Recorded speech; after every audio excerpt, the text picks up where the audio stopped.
Two Washington Commanders quarterbacks had really nice runs on Saturday night, but they never would have happened if not for the efforts of uncredited players like tight end John Bates. That and more on today's episode of Locked On Commanders.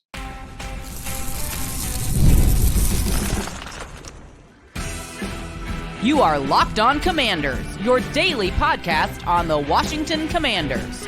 Part of the Locked On Podcast Network, your team every day. And welcome into today's episode of Locked On Commanders, part of the Locked On Podcast Network, your team every day. I'm your host, David Harrison, credential member of the media covering your Washington Commanders for Sports Illustrated, CommanderGameDay.com. Here with you every Monday through Friday. Greatly appreciate you coming through today, everydayers. I appreciate you coming back every single day. And welcome back to your daily podcast covering the Washington Commanders. If you haven't already, you can subscribe for free on YouTube or wherever you are listening to today's show, in which we're going to cover some Dan Quinn comments and quotes in our second edition of Quinns Quotes here in the preseason. We're going to have a special appearance by Jaden Daniels in that segment, but we're going to start this whole thing off talking about the anatomy of an explosive run. And during the regular season, this is going to be our after-action review episode where we're going to kind of diagnose what the Commanders are trying to do against their opponent, how it went right, how it went wrong, and where they can improve their next time out. But since it's preseason, we're actually going to take this episode and dive a little bit deeper into some more of the film, some more of what happened with the Washington Commanders, specifically looking at the offensive line and the blockers in two different aspects of the game in quarterback runs. So it was something that was kind of brought up by a YouTube viewer or listener who said they want to talk a little bit more about blocking schemes and all that stuff. Can't break down the entire blocking scheme in just one episode. So what I did is I took the two quarterback runs that are getting the most attention and kind of broke down how the blocking worked on each, because both blocking sets were very effective overall, but for different reasons. So we're going to kind of dive into that here. If you want to discuss that or anything else Washington Commanders related, all you got to do is text me. And to do that, all you got to do is go to joinsubtext.com/LockedOnCommanders today. Join the ever-growing group of insiders. Every week, we're getting a new batch of insiders. Greatly appreciate all of you who have jumped into that pool with me, and greatly appreciate all of you who are appreciating that. I appreciate it, certainly, getting all the messages from you. Again, join subtext.com/LockedOnCommanders to do that today. This episode is brought to you by FanDuel. Now through September 22nd, all FanDuel customers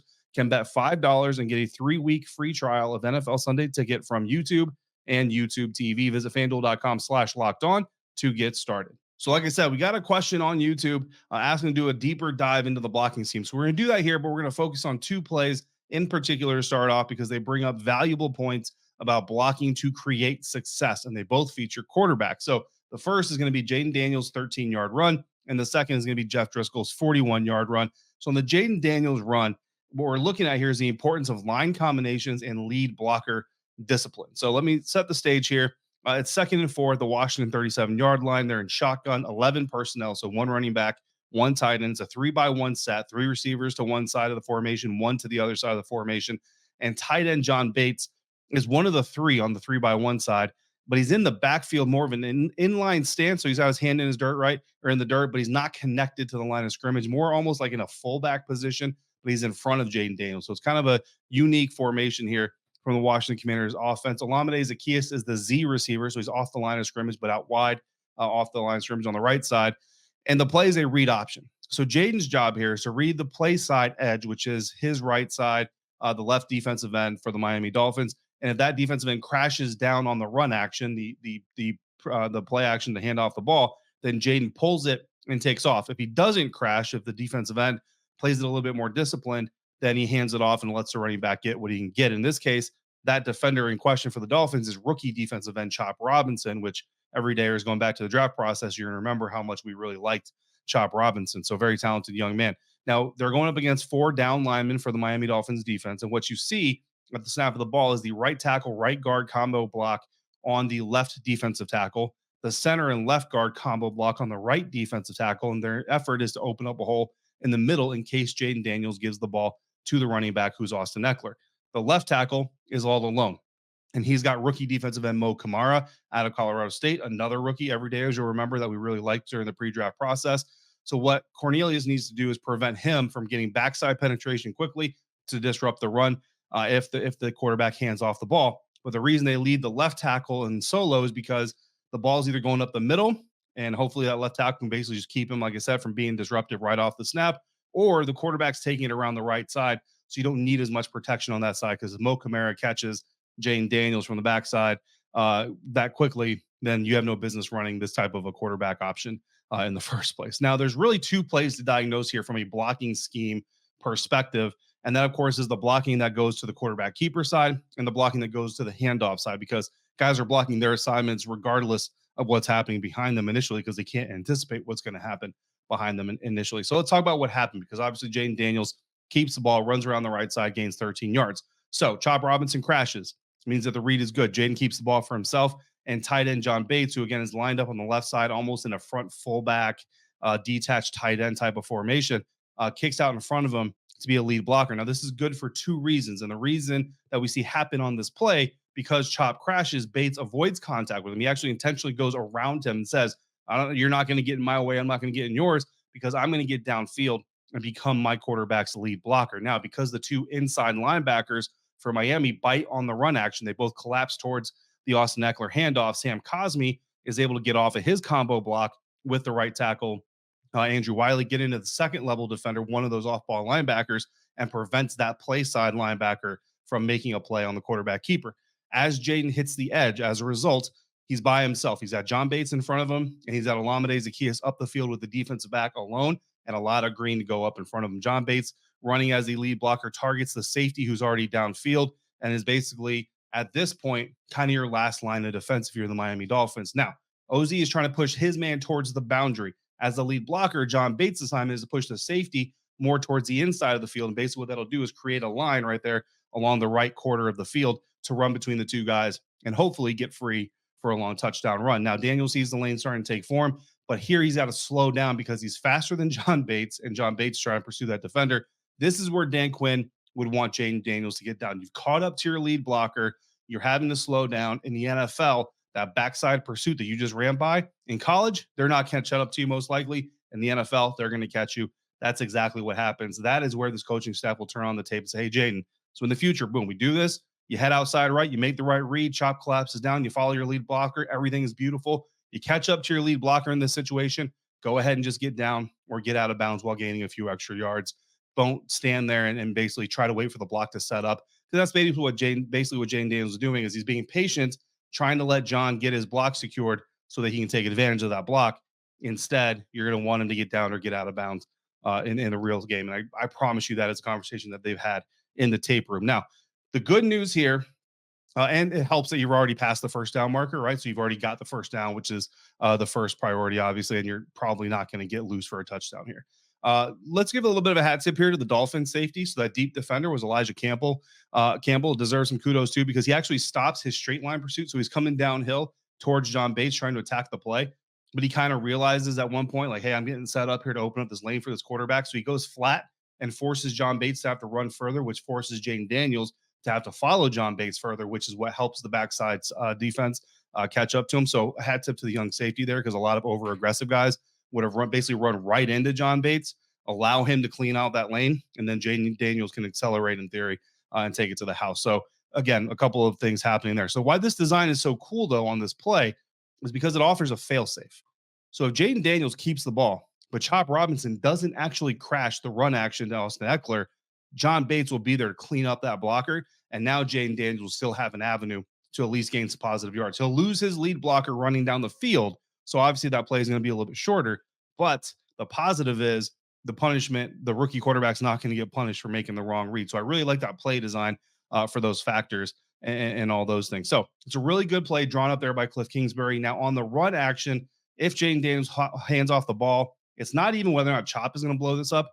It's actually whether or not the Miami linebacker Curtis Bolton is going to blow this up. Because when you watch the offensive line, left guard Nick Allegretti is trying to land his combo block with the center Tyler Biotics, right? They're supposed to combo block the right defensive tackle, but the right defensive tackle actually goes left. So he goes away from Nick Allegretti, and Nick Allegretti ends up reaching to try to secure that combo block, which puts him off balance. So when he comes off that combo block and tries to get to the linebacker Curtis Bolton, he's off balance. Curtis Bolton goes right by him through the B gap and would have absolutely destroyed a handoff to Austin Eckler. So that's something you're going to want to clean up. I think the coaching staff, when they turn on the tape, they're going to say, look, obviously the combo block is in play. You want to get your guy, but you don't want to overextend to get your guy. And honestly, Nick Allegretti knows that. I promise you, in the moment, he knew that he made a mistake there and needs to be a little bit more disciplined staying in your gap, right? Say gap sound when you're doing those combo blocks. Now, the next run play, so that's the Jaden Daniels run play, and that's the blocking scheme. We're talking about 6 dudes, 7 if you count Alameda Zacchaeus, and those are all the different things and different aspects of that run play that are going on. The next run play is going to provide the coaches with a bigger indicator of who keeps playing and who they can trust to help the team win when the highlight is not about them. And again, tight end John Bates is going to take center stage because we're focusing on the guy that nobody is focusing on. That's next on today's episode of Locked On Commanders, part of the Locked On Podcast Network, your team every day.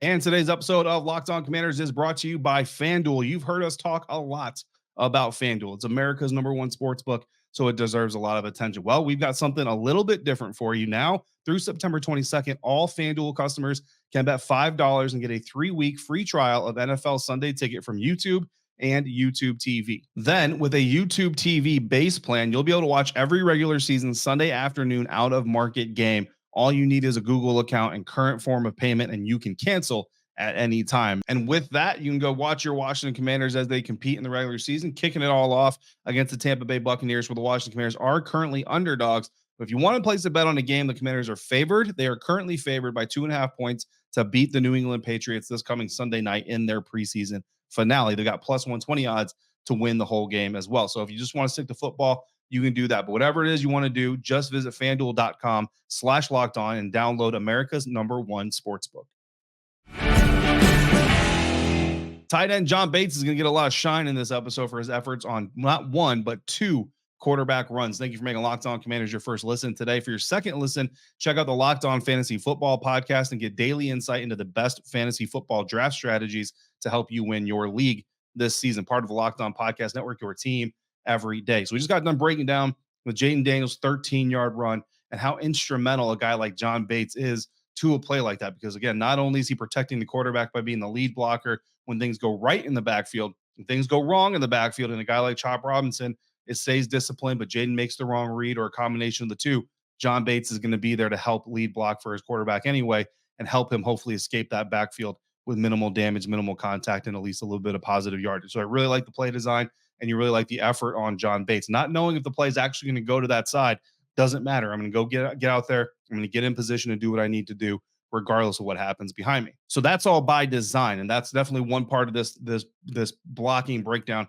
that we want to talk about. But let's talk about when things don't go by design, right? That's our next play, and it was actually our play of the day from Saturday night's game. So we already broke it down a little bit, but we more so broke it down from a Jeff Driskel standpoint, and we did talk about the John Bates part of it, but I want to talk about the totality of the blocking structure through a different lens here. Now, this isn't a designed run, right? It's a scramble. It's Jeff Driskel's first snap of the game. We already discussed some of the O-line stuff on yesterday's episode. So again, if you missed the entire breakdown, go check that out on the episode before this one, after you watch this one or listen to this one. So the key to this scramble play being successful, and honestly, most scramble plays being successful, is the quarterback seeing the opening to run accurately, and then how his downfield receivers turn into blockers. How accurately or how effectively they do that will determine on how successful the run is going to be typically. And basically the saying is see guy, block guy, but do it in a smart way. Don't block in the back, don't hold, don't do any of those other things to negate what would otherwise be a positive play. So there are 5 receivers downfield when Jeff Driskel escapes the pocket. From the left side of the play to the right side of the play, if you're the offense, Jeremy McNichols, the running back, is in the side flat on the left side. Tight end Cole Turner is on the left side as well in a hook zone. Tight end John Bates is just left of the hashes, running an over route from the right side to the left side of the field. Byron Pringle is on the numbers, going down the left side, running a go route, and Jahan Dotson is in the right side flat. Now, as Driskel escapes the front of the pocket, he climbs the pocket, gets through the front end of it. He's got Cole Turner facing him about 12 yards downfield and 2 Dolphins defenders in the area, but none in position to defend a pass other than hitting Cole Turner in the back as he makes the catch. And yes, we've seen from Cole Turner that can be a problem, but nonetheless, he's got a receiver there. John Bates is finishing his over routes 20 yards downfield with the front side Dolphins defender crashing down on Cole Turner, giving Jeff Driskel the potential opportunity to get the ball over that defender and into the arms of John Bates. Byron Pringle's double covered downfield, so you're not going there. Austin Eckler has the Dolphins defender guarding his throwing lane, so you're not going there. And Jahan Dotson isn't even in Jeff Driskel's line of sight. So he's pretty open, but he's not even in the line of sight, so you're not going there. Now, the coaches are going to turn on this tape, and they're going to love the result.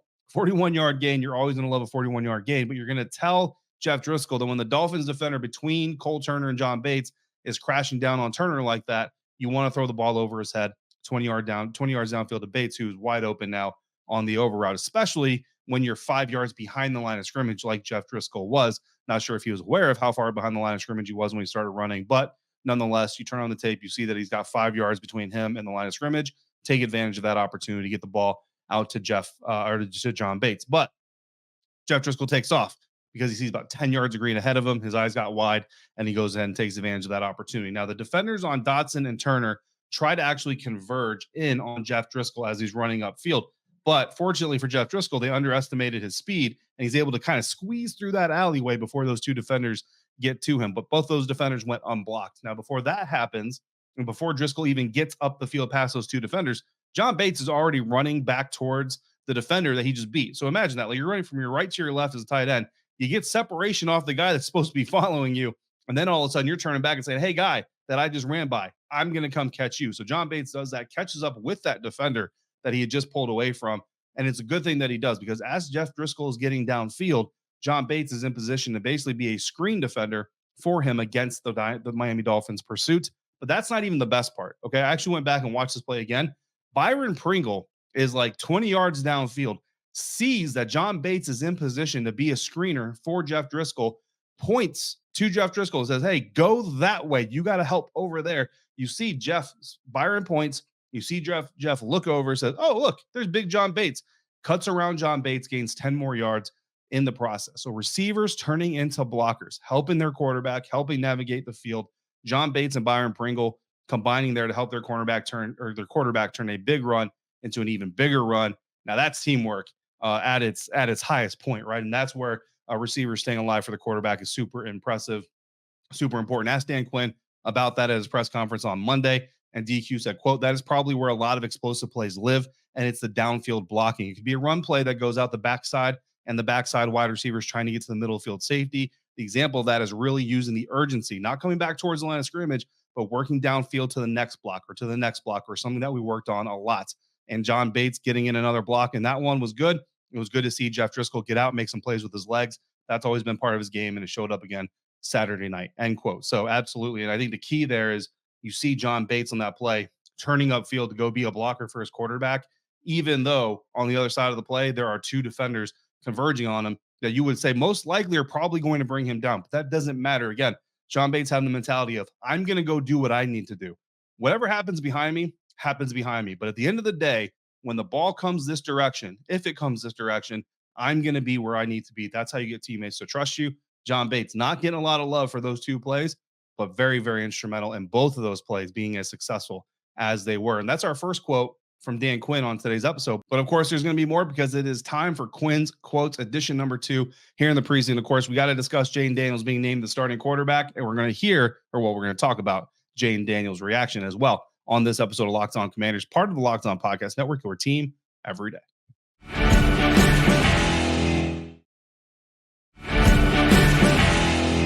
Wrapping up today's episode of Locked On Commanders, it is time for Quinns Quotes. Again, this is something we're going to do all throughout the regular season. The day after games, we will have a press conference with Dan Quinn. And so the day after that, we will do our episode here, and we will talk about some of my favorite quotes from his press conference. Might be 3, might be 5, might be 1. Just kind of depends on what's going on and what's being said. Now, on Monday's press conference, especially first thing first, Dan Quinn announcing Jaden Daniels as the starting quarterback of the Washington Commanders moving forward and into the regular season. Not a surprise by any means. Everybody expected it to happen. All those things, writing was on the wall, but still noteworthy that it is official with Quinn saying, quote, I told you about a month ago that naming our starter at QB wasn't a secret, and it was a process. And that process with time, I'd know, he'd know, and I'd let you know. And as much as we knew Jayden would get there, General Manager Adam Peters and I were most excited about watching how he would. And the how has been absolutely outstanding. He went through the whole thing. He didn't miss a beat, hit the targets that we put out in front of him. We talked about the practices against the other teams, the games. So he's ready, and he's earned the right to do that. He's really put in the work while being surrounded by some excellent teammates here. And in that case, I wanted to make sure I singled out one of them. In a perfect scenario, a young QB would have a leader to also learn from, but perfect rarely happens. But we do have that in quarterback Marcus Mariota, and him sharing 9 years of gold with Jayden. I think that has been something that's been really cool for us to see. Rookie QBs usually don't get that, and we do, end quote. And Jaden Daniels also very appreciative of Marcus Mariota as well in his own statements. And yeah, look, we all knew this was happening. Again, Dan Quinn back in the beginning of training camp said, it's not a secret.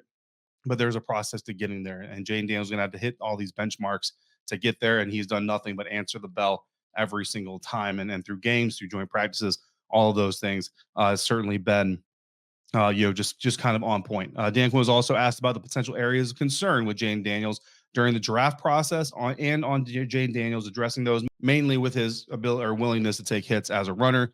Dan Quinn said, quote, "Yeah, I think the first thing you want to do is make sure that you had some things in place before the player arrived. And so did some things offensive line wise on the interior to make sure that obviously adding a tight end like Zach Ertz, having a run game that you would add to it, all those things were part of the design prior to even Jaden being here," end quote. And I think that's an important part because I know on Tuesday, like a large conversation started happening where it was all about, is Jaden Daniels going to slide? Is he going to protect himself? And I know it was kind of buzzworthy.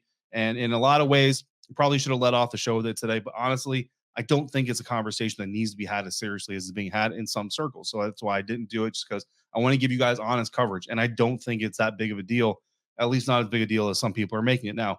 Is Jaden Daniels going to slide? Yes, he's going to slide. Is he going to slide all the time? No, absolutely not. He's not going to slide all the time. There's not a running quarterback in the NFL that slides every single time or gets out of bounds every single time. It's just not going to happen. So if you have an expectation that Jaden Daniels should or would or might slide every time, run out of bounds every time, it's never going to happen. It's just never going to happen, guys. I've seen Tom Brady run and take hits. Like, it's just never going to happen. Could it lead to an injury? Absolutely. But you know what? Dropping back could lead to an injury. Getting sacked could lead to an injury. Actually, running out of bounds could lead to, like, if you run out of bounds in the wrong environment, he slips, he pops an ankle or something. Like, you can't play this game or coach this game scared. At the end of the day, you have to play it smart, coach it smart, certainly, but you can't do it scared. And I think that's kind of the difference here as well. So that's about all I'm going to say about it on this episode. On the examples of Jaden Daniels winning over the locker room with his leadership, I think this was a big part of the conversation as well. Dan Quinn said, quote, "Even before going to that, he doesn't have to be the leader of the team. He has to play his position well and be a great teammate. And I told the group earlier, my favorite part of this team and the best part of our team is the team. It's not the one person that has to put them on your back and say the things to bring everybody up in the huddle. What Jaden's got across is I put the work in and people trust me because they do. They've seen how hard he worked. They've seen him go deliver on that hard work at practice and through the preseason game. As a young player, you're really trying to earn respect and to show that I'll do the things that you can count on. And that to me is what he's demonstrated to his teammates over and over again is, man, you can count on me. I'll make the right call, put us in the right play, make the right decisions, end quote. And that goes into throwing the ball, not throwing the ball, running the ball, not running the ball, getting down, running out of bounds, all of those things. So Jayden, again, has very consistently delivered on all of those things so far here this training camp and preseason. And then Jaden Daniels himself, we had a press conference with him after the announcement was made. So he was asked what he felt immediately after being told he's a starting quarterback. And Jayden said, quote, "Just joy and happiness to be able to, like I said, to live out a dream that I dreamt about. But also, man, it's just, I couldn't be here without anybody. I couldn't do it on my own. Family, support system, the organization here, managing partner, Mr. Josh Harris, all of them for drafting me, and even the people in the quarterback room. I mean, shout out to Marcus for taking me under his wing, being a great mentor. Jeff Driskel, man, they're looking out for me and helping me out a lot," end quote. And I think those last two quotes are incredibly important. Nobody is telling Jaden Daniels, you got to go out there and be the Superman. You don't have to go out there and be the superhero. And Jaden Daniels coming out here and saying it's a group effort. And he understands this is about the team. This is not about one person, and one person's not going to make this thing go. So as long as those feelings are true and stay true, then you're going to get the smartest version of Jaden Daniels that you can get. Again, I'm not telling you there's not going to be moments you're like, bro, I wish you didn't take that hit. Man, I wish you would have got out of bounds. Man, just throw it away. Those plays are going to happen. But you have a quarterback who is in the mindset of doing it the best and the smartest way that he possibly can. That's all we can ask of him or anybody else involved. So that's going to wrap it up for today's episode. Coming up tomorrow, Wednesday, we are back out at practice, which means we're getting another post-practice report here on the Locked On Commanders podcast. We only got a couple more practices that are fully open to the media, so only a couple more times that we get to do that, so we're going to take full advantage of it. In the meantime, if you've got questions or comments about today's episode, you want to talk about anything Washington Commanders, all you got to do is text me by becoming a Locked On Commanders insider at joinsubtext.com/Locked On Commanders. Next, make the Locked On Fantasy Football Podcast your second listen of the day. Get your daily insight into your fantasy football strategies. And as always, thank you for making Locked On Commanders your first listen of the day, every day, every dayers. Thanks for coming through like you do. Until we speak again, if you're out and about, please be safe, be kind, and I will see you right back here next time for another episode of Locked On Commanders, part of the Locked On Podcast Network, your team every day.